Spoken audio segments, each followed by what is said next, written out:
Olá, estudante! Eu sou a professora Luciene Silva e estarei com você nessa disciplina de Práticas Pedagógicas 1.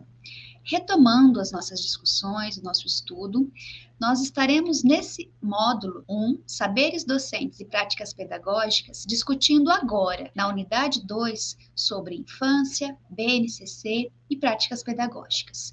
Então, vamos trazer para essa unidade uma reflexão voltada para o que é infância, como essa infância se constitui e se articula com as práticas pedagógicas que nós, enquanto professores e professoras, precisamos trazer, para as nossas responsabilidades diárias. Vamos ainda refletir como que a Base Nacional Comum Curricular propõe as práticas pedagógicas com a infância e como que essas práticas pedagógicas estão aqui nessa disciplina refletidas, discutidas e como elas poderão encaminhar as nossas ações ao longo deste estudo. Então, retomamos o objetivo de aprendizagem deste módulo 1, que é o de analisar a relação entre os saberes docentes e as práticas pedagógicas na pedagogia, articulando-as com as especificidades voltadas para a infância, segundo a BNCC. Então, depois de estudarmos um pouco sobre os saberes docentes, sobre como esses saberes são importantes para as práticas pedagógicas, especialmente nas práticas pedagógicas com as crianças, vamos refletir um pouco sobre quais são as especificidades dessas crianças, como se constitui essa infância e como que a Base Nacional Comum Curricular também propõe essas práticas. Então, nós temos aqui como proposta de leitura, a Base Nacional Comum Curricular, não só ela, mas também faremos um diálogo com outros autores, com outras discussões que vão subsidiar essa nossa reflexão. Então, para dar continuidade aos nossos estudos, eu proponho que todos nós possamos olhar um pouco para a infância, para pensar sobre essa prática pedagógica que nós, enquanto estudantes, enquanto professores, desenvolveremos com as crianças. Vamos pensar nessa definição, o que é essa infância? Como essa infância está respaldada pela constituição dos saberes docentes, pela organização, sistematização das práticas pedagógicas? Como que nós, professores, ao longo da nossa trajetória formativa, olhamos para a infância? Como que essa infância que nós, enquanto adultos, enquanto indivíduos que hoje se preocupam com a formação para o trabalho com a infância, como que nós a enxergamos? Como que essas práticas pedagógicas que nós desenvolveremos vai trazer à tona essa relação próxima e necessária com a infância? Então, eu coloco de início para refletirmos sobre essa relação criança e infância. Quem é a criança com a qual estaremos dia a dia em meio às nossas práticas pedagógicas? Que tipo de infância essas crianças apresentam, têm, Que tipo de vivências essas crianças podem trazer da sua infância para os espaços educativos, para nós sistematizarmos as nossas práticas pedagógicas. Então, se nós buscarmos no Estatuto da Criança e do Adolescente, no ECA, de 1990, a definição, ou a faixa etária trazida para a definição de criança está ali, que criança é aquele indivíduo de 0 a 12 anos. Mas como que nós atendemos a essas particularidades das crianças no seu dia a dia, nas suas vivências, nas suas interações, não só entre crianças, mas também nas interações entre as crianças e os adultos? Então, eu trago também para respaldar esse olhar para a infância a Ries, que vai nos chamar a atenção para o sentimento de infância. Então, como que nós, ao longo da nossa trajetória histórica, de olhar para a infância, fomos constituindo esse sentimento de infância? Então, a Ries vai nos dizer que esse sentimento de infância não existiu sempre, que esse olhar para a criança, para esse indivíduo, que, segundo o ECA, tem entre 0 a 12 anos, como que esse olhar aconteceu abarcando todas as suas potencialidades. Então, quando nós dialogamos com a Ries, podemos considerar, né, que nas discussões que ele traz na sua obra A História Social da Infância e da Família, esse sentimento de infância, ou essa consciência, né, do que era a infância, de como essa criança se distinguia realmente do adulto, não existiu até a Idade Média. Então, a Ries vai desenvolver estudos que acontecem por volta de 1950, 1960, e a partir das observações, das pesquisas, principalmente acerca das iconografias, das imagens que retratavam as crianças, ele vai observar como que as transformações contemporâneas das organizações familiares, das relações entre os indivíduos em meio a essa sociedade, contribuíram para constituir esse sentimento de infância. Então, a Ries nos coloca que esse sentimento de infância, ele não vai se confundir com um sentimento de amor, de carinho a essas crianças, mas ele vai se constituir a partir do momento em que se tem uma consciência das particularidades infantis. Tem ou se constitui uma ideia, uma consciência de que as crianças são indivíduos que têm as suas particularidades, e essas particularidades serão essenciais para distingui-las, né, desse mundo adulto. Então, a Ries vai nos dizer que essa consciência não existiu até a Idade Média, e de que a partir desses olhares mais atentos que começaram a acontecer nesse período, né, essa distinção entre a criança e o adulto começa a acontecer. E esse sentimento de infância começa a se constituir. Então, é nessa perspectiva de olhar para a criança enquanto esse ser, esse indivíduo que é diferente do adulto, que tem as suas particularidades, que tem também os seus saberes, que tem as suas vivências em muitos espaços, vivências ocorridas em muitos espaços, que nós, enquanto adultos, professores em formação, também precisamos aguçar, né, esse nosso olhar, esse nosso sentimento, essa nossa consciência. Então, é nesse diálogo com a Ries que a ideia do sentimento, do olhar para a infância de uma forma diferenciada, de uma forma particular, começa a acontecer. E muitos outros autores também vão trazer essa discussão, né? Especialmente alguns autores que são considerados, né, aqueles que discutem a sociologia da infância. Então, vão discutir como que essa infância, enquanto grupo social, enquanto grupo que está em um espaço, né, social, cultural, que tem as suas características geracionais, vão se definindo, se constituindo. Então, Sarmento é um dos autores que contribui grandemente para essa definição, né, da infância como um grupo social do tipo geracional. Ou seja, ele vai dizer que esse grupo social de sujeitos, de indivíduos, é um grupo de sujeitos ativos, que interpretam e agem no mundo, que por meio das suas particularidades, por meio das suas ações particulares, agem, transformam esse mundo.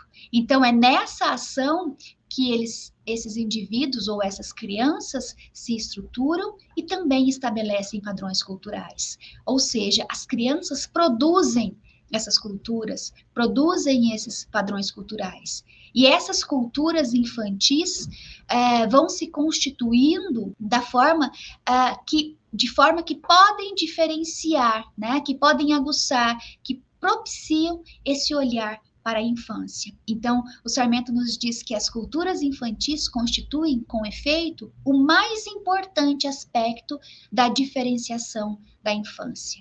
Então, as ações que as crianças desenvolvem, as formas como elas interpretam, como elas agem, como elas se relacionam nesse mundo do qual elas fazem parte, constituem essa cultura infantil. E, consequentemente, esta também é uma maneira de nós olharmos para essa infância, para esse grupo, de uma forma particular. E, consequentemente, a necessidade desse olhar contribui para nós refletirmos refletirmos sobre as nossas práticas, sobre as ações que nós desenvolveremos com as nossas crianças. Então, quando nós pensamos nessa educação infantil, ou nessa relação com a infância, de uma forma mais sistematizada, de uma forma que também se volta para os espaços educativos, né, nós podemos observar que ao longo dessa trajetória, né, de organização, de sistematização desses espaços educativos, a educação para a infância também foi se modificando. Então, assim como esse olhar para a infância é necessário, foi se constituindo ao longo do tempo, essa sistematização do que nós temos hoje de educação voltada para a infância também foi se constituindo ao longo do tempo. Então, eu trago aqui alguns marcos, né, alguns aspectos que são importantes para nós considerarmos nesse sentido de relacionar as práticas que nós desenvolveremos hoje. Então, tenho aqui alguns elementos voltados, por exemplo, como que a educação para a infância ou a educação das crianças foi se constituindo. Então, no Brasil, até a década de 80, né, de 1980, nós tínhamos uma etapa pré-escolar, que era uma etapa independente, que preparava as crianças para a escolarização, para o ensino fundamental. Com a Constituição de 1988 e com as instituições legais, né, de alguns marcos, nós vamos observando que essa educação pré-escolar, né, que essa educação das crianças, ela começa a se constituir e atender também, ou a se relacionar de uma forma mais próxima com as transformações que acontecem na própria sociedade. Então, nós vamos ver que com a Constituição de 1988, o atendimento em creche, em pré-escola, às crianças de 0 a 6 anos, constitui-se ou está nessa Constituição como dever do Estado. Então, é direito das crianças, essa Constituição Federal, ela também vai respaldar a constituição de outros instrumentos legais, como, por exemplo, a Lei 9394, de 1996, a Lei de Diretrizes e Bases da Educação, que traz a educação infantil como parte integrante da educação básica. Então, esse propósito de que a mudança na lei, né, precisa também assegurar o que está acontecendo no dia a dia, nem sempre acontece, porque nós temos aqui, desde 96, a educação infantil, né, sendo a parte integrante dessa educação básica, mas nós sabemos que muitas vezes os percalços para acesso a essa educação infantil, a forma como essas crianças poderão ter usufruto do que garante essa lei, nem sempre acontece. Então, nós vamos ver que essas transformações que vão acontecendo perante os instrumentos legais estão relacionadas com uma demanda social, com uma demanda real, mas nem sempre conseguem atender a essas demandas, né? E muitas vezes vamos observar também que essa forma de organização da lei também precisa se relacionar com as particularidades, né, de cada espaço, de cada meio. Então, se nós temos aqui, por exemplo, na LDB, que é a educação infantil tem como finalidade o desenvolvimento integral da criança até 6 anos, em seus aspectos físicos, psicológicos, intelectual e social, complementando a ação da família e da comunidade, nós trazemos aquele caráter social, né, aquele caráter de parceria, em que a lei assegura, em que a lei propõe, mas que também a família, a comunidade, o meio vão contribuir para que esse direito seja assegurado às crianças. Nós temos ainda os referenciais curriculares da educação infantil, que trazem, de 1998, que trazem as práticas educativas, né, as ações com as crianças, essa preocupação com a educação, com as escolas, com a formação dos profissionais, e que vão propor que o desenvolvimento das capacidades das crianças em relação à apropriação, ao conhecimento, às potencialidades corporais, emocionais, estéticas, éticas, precisam estar presentes diante dessas ações cotidianas que acontecem nos espaços educativos. principalmente com perspectiva de contribuir para a consolidação, para a formação de crianças felizes e saudáveis. Então, esses referenciais, eles se voltam com a proposição de organizar, né, de encaminhar as práticas, as ações que são acontecidas ou que são desenvolvidas com essas crianças, pensando no bem-estar dessas crianças, em uma forma de proporcionar esse conhecimento, esse desenvolvimento. Nós vamos ter, em 2006, uma modificação na LDB em que vai antecipar, né, o ensino fundamental para os 6 anos de idade. E, consequentemente, a educação infantil passa a atender a faixa etária de 0 a 5 anos. Então, essas mudanças, elas vão acontecendo, né, essas transformações, essas emendas vão acontecendo na legislação e, consequentemente, vão acontecendo no dia a dia, ou nas ações cotidianas das escolas, de uma forma processual. Então, em 2009, nós temos uma outra emenda constitucional, a emenda 59, que vai, além de reconhecer os direitos das crianças, do acesso à escola, da obrigação do Estado, aqui a educação infantil passa a ser obrigatória para as crianças de 4 e 5 anos. Então, é nesse contexto, né, processual que as mudanças vão acontecendo. E lá, a partir dessa resolução 5 de 2009, nós vamos encontrar em seu artigo 4º que a criança precisa ser vista como um sujeito histórico e de direitos, que nas interações, relações e práticas cotidianas que vivencia, constrói a sua identidade pessoal e coletiva. Brinca, imagina, fantasia, deseja, aprende, observa, experimenta, narra, questiona, constrói sentidos sobre a natureza e a sociedade, produzindo cultura. Então, observamos aqui que nessa referência do artigo 4º, a criança está, né, sendo considerada como esse sujeito histórico, que produz cultura, assim como Sarmento destacava. Então, é por meio das relações, das interações, das práticas, das vivências e das muitas situações de aprendizagem que as crianças vão estabelecendo nos espaços educativos, que elas também vão se constituindo enquanto sujeito histórico e vão constituindo esse processo de aprendizagem. Então, a legislação assegura, propõe que isso aconteça, mas nós, enquanto professores e professoras, também precisamos, né, fazer valer esse direito. Em 2010, com as diretrizes curriculares nacionais para a educação infantil, nós temos, dentre muitas outras orientações, especialmente voltada para as propostas pedagógicas, alguns princípios, né? Então, alguns princípios que são elencados como essenciais para as ações pedagógicas que serão desenvolvidas com as crianças. Então, o primeiro desses princípios é o princípio ético. Nesse princípio ético, a autonomia, a responsabilidade, a solidariedade do respeito ao bem comum e ao meio ambiente, as diferentes culturas, identidades e singularidades se fazem presentes. Então, como que nós, professores e professoras, né, vamos nos relacionar, vamos ter consciência desse princípio ético e trazê-lo para as nossas práticas e considerá-lo nas nossas práticas e nas nossas interações com as crianças. Então, qual é o meu respeito, o meu olhar, a minha forma de compreender as identidades, singularidades, as muitas culturas dessas crianças que fazem parte do dia a dia das minhas práticas.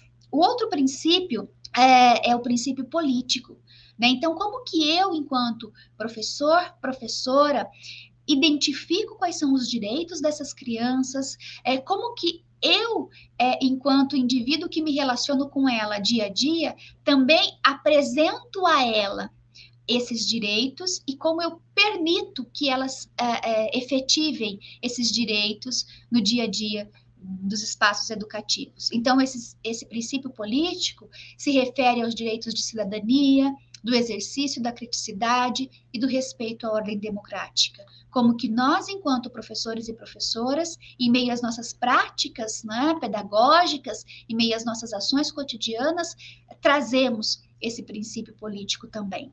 Assim como o princípio estético, né, que se volta para valorizar, para reconhecer, para respeitar a criatividade, a sensibilidade, o direito às ações e interações lúdicas que as crianças precisam, né, para que o seu desenvolvimento integral aconteça, como que esses direitos estéticos ainda respaldam a liberdade de expressão das crianças, a liberdade de vontades, de interesses, das diferentes manifestações artísticas e culturais que essas crianças podem estabelecer nos espaços educativos e que trazem, né, das suas culturas, da sua sociedade, do seu meio, das suas experiências extraescolares para dentro da escola. Então, como que esses princípios éticos, políticos, estéticos estão ali presentes no dia a dia, na sistematização da minha prática, nas minhas relações com as crianças? Será que essas crianças que estão presentes nas minhas ações diárias, elas têm todos esses princípios realmente respeitados, reconhecidos, né? Nós vamos observar ainda que essas práticas pedagógicas que estão propostas nessas diretrizes, elas precisam ser estruturadas principalmente por esses dois eixos norteadores, que é por meio das interações e a brincadeira. Então, esses eixos norteadores vão guiar, vão orientar essas práticas pedagógicas e precisam estar muito articulados a esses princípios que nós acabamos de destacar. Então, como que as interações e as brincadeiras farão parte desse processo educativo das crianças, né? Estarão ali presentes nas nossas ações diárias e como que eu, enquanto professora, também analisarei, refletirei sobre essas interações. Que tipo de interações? Como que essas ações que eu proponho para essas crianças se respaldam no brincar e, consequentemente, no aprender, né? Então, nós vamos ter lá também, em 2013, com a Lei 12.796, que essa educação, né, que atende as crianças de 4 anos, ou essa discussão que já vinha acontecendo desde 2009, passa a ser incluída na LDB. E aí, a matrícula das crianças de 4 e 5 anos das instituições de educação infantil passa a ser obrigatória. Trazemos aqui novamente esse compromisso dos pais, né, em matricular as suas crianças, em se preocupar com esse processo formativo. Então, voltamos nessa relação de que nós, enquanto professores, precisamos conhecer como essa organização legal acontece, quais são os direitos das crianças. A instituição, né, também precisa oferecer, dar suporte para que essas crianças sejam recebidas, sejam matriculadas, e a própria família também precisa desse compromisso, né? Então, a educação dessa criança, ela vai acontecer nessa interação, nessa articulação entre todas essas instâncias. No artigo 29 da lei, nós temos ainda que a educação infantil tem como finalidade o desenvolvimento integral das crianças. E aí retomamos aquela questão de que o que é esse desenvolvimento integral? Ele vai acontecer por meio das muitas interações, das muitas relações que essas crianças vão estabelecer no dia a dia educativo e contemplando esses seus aspectos físicos, psicológicos, intelectuais, sociais, consequentemente com uma complementação do que a família faz em casa. Então, a escola, a instituição educativa, as práticas pedagógicas docentes, elas não vão acontecer de forma isolada. Então, assim como nós, né, discutimos anteriormente sobre esse processo de constituição dos saberes, que é processual, que se dá a partir da relação daquilo que acontece dentro dos espaços educativos e fora dele, isso também vai acontecer com as crianças, né? Como que essas crianças terão a possibilidade de trazer todas essas vivências, essas interações que acontecem no seu meio familiar, na sua comunidade, para esse espaço educativo. E como que isso será também parte das nossas práticas pedagógicas. E aí nós vamos fazer ainda uma articulação com o que a Base Nacional Comum Curricular nos propõe, né, em relação a essa educação infantil, a essa relação ou essa integração da educação infantil à educação básica e como que essa vinculação do cuidar, do educar, também estão presentes nesse processo de relação com as crianças e muito forte no sentido de que as crianças precisam, né, ter nas ações educativas essa concepção que vincula o cuidar, o educar e o brincar. Então, vamos observar que essas instâncias são indissociáveis, como que nós, enquanto responsáveis por organizarmos práticas pedagógicas voltadas para a infância, precisamos nos atentar para o que é esse cuidar, o que é esse educar e o que é esse brincar. Como que esse brincar servirá de potente, né, estimulador para que essas aprendizagens das crianças aconteçam. Então, lá na BNCC, nós vamos encontrar algumas formas de sistematizar o encaminhamento dessas práticas, dessa educação infantil, dessas ações que serão respaldadas, né, pelo brincar, pelo cuidar, pelo educar. Então, na BNCC, nós encontraremos 6 direitos de aprendizagem e desenvolvimento das crianças, que vão assegurar condições para que essas crianças aprendam em situações diversificadas, né, interações diversificadas, e nas quais elas possam também desempenhar um papel de sujeito ativo, que compreende o mundo, as interações, as realidades de formas diversas, e que em meio a essas relações, elas possam se sentir desafiadas, né, a vivenciar novas experiências, a resolver problemas, a estabelecer relações, né, com o que elas vivem no seu cotidiano e o que está sendo proposto ali para essa construção de significado. E aí, na BNCC, nós vamos ter que é importante, né, que essas ações convidem as crianças a vivenciar desafios e a se sentirem provocadas a resolvê-los, nas quais possam construir significados sobre si, os outros e o mundo social e natural. Então, essas práticas que subsidiarão a nossa formação e, consequentemente, as nossas ações cotidianas, elas precisam se respaldar nessa possibilidade de desafiar, de provocar, de instigar as crianças a essa construção de significados. Então, construção de significados que serão importantes para elas, para aqueles com os quais elas se relacionam e também para o espaço onde elas estão, porque esses significados podem também transformar, ressignificar esses espaços, né? Então, a BNCC, ela traz esses direitos de aprendizagem e desenvolvimento das crianças, destacando que essas crianças, elas têm direito a conviver, a brincar, a participar, a explorar, a expressar, a conhecer-se. Então, as interações que vão acontecer, respaldadas por esses direitos, né, estão voltadas ou precisam estar voltadas para essa formação integral da criança. Então, no sentido de que ela vai conviver com aqueles que estão em seu ambiente familiar, mas também conviver com os seus pares, conviver com as outras crianças, com os adultos, com os professores que estão nesses espaços educativos e as muitas outras pessoas que fazem parte dessa organização, desse currículo, né, que se volta para a infância, o direito a brincar, a explorar, a reconhecer o espaço onde elas estão, os elementos que fazem parte desses espaços,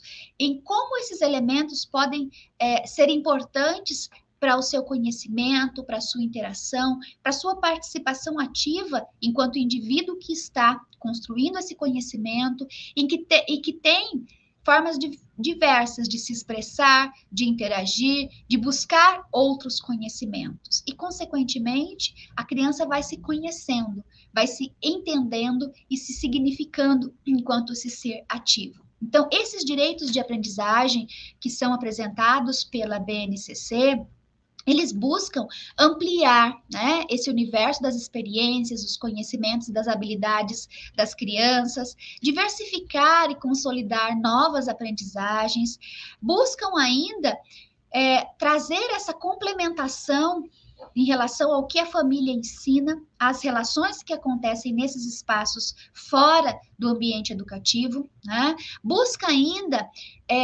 fortalecer que a educação dos bebês e das crianças pequenas possam aproveitar ou possam envolver contextos, né, familiares, escolares, que possibilitem a socialização, a autonomia, a comunicação, o sentimento de pertencimento dessas crianças a esse espaço educativo. Então, é nesse sentido que atentar-se a esses direitos das crianças é muito importante para organizar, para pensar, para sistematizar as práticas pedagógicas voltadas a essas crianças. E para sistematizar, né, para organizar ainda mais esses direitos, a BNCC ainda nos propõe alguns eixos estruturantes da prática pedagógica. Então, o eixo que envolve o cuidar, o educar e o brincar, o eixo das interações e brincadeiras, da apropriação de conhecimentos, da aprendizagem, desenvolvimento e socialização, do desenvolvimento integral das crianças, da expressão do afeto, das emoções, das resoluções de conflitos, que estão presentes no dia a dia, né, das crianças e, consequentemente, valorizam as experiências cotidianas dessas crianças, para que elas construam esses significados, para que essas práticas permitam que essa construção aconteça. Então, vejam que esse olhar para a criança como um indivíduo complexo e para que essa complexidade seja contribuinte, né, para essa constituição de um ser que fala, que brinca, que interage, que constrói, que questiona, que modifica as ações e que encontra, né, a partir dessas ações todas, significados para o que está fazendo. Então, essa proposta, né, de organização curricular da BNCC traz também 5 campos de experiências, os quais eles vão apresentar um arranjo curricular que vai acolher as situações e as experiências concretas das crianças e os seus saberes, e possibilitando, né, que essas ações se articulem com objetivos de aprendizagem e que ampliem esse patrimônio cultural, intelectual, ao qual nós precisamos nos reportar sempre. Então, nós vamos observar na BNCC, que esses campos de experiências estarão ligados a objetivos de aprendizagem e desenvolvimento e que eles serão importantes na medida que nós, enquanto professores, professoras, possamos organizar, sistematizar e pensar as nossas práticas pedagógicas. Então, se vocês se voltarem lá para o que a BNCC coloca, para cada campo de experiência, por exemplo, o eu, o outro e o nós, há objetivos específicos de aprendizagem e desenvolvimento.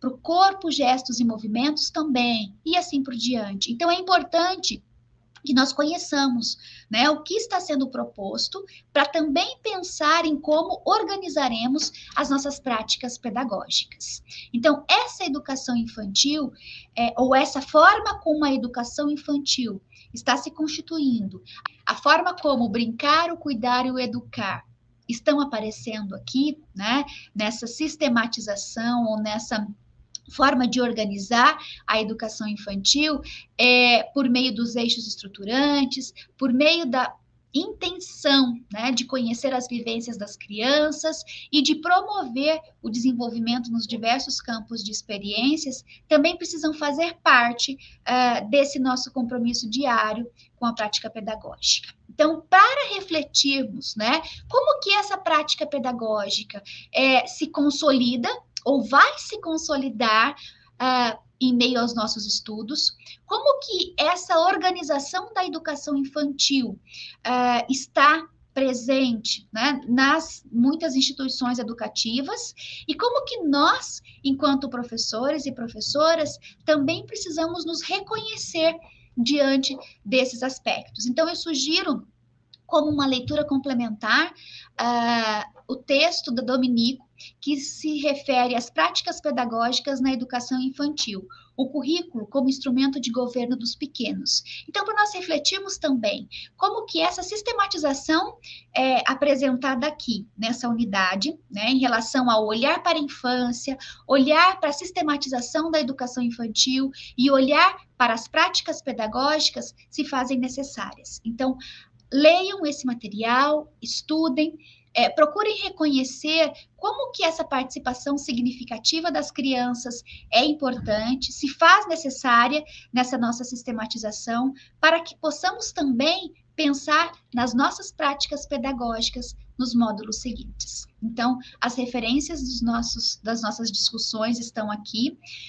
Desejo a vocês bons estudos. Até mais.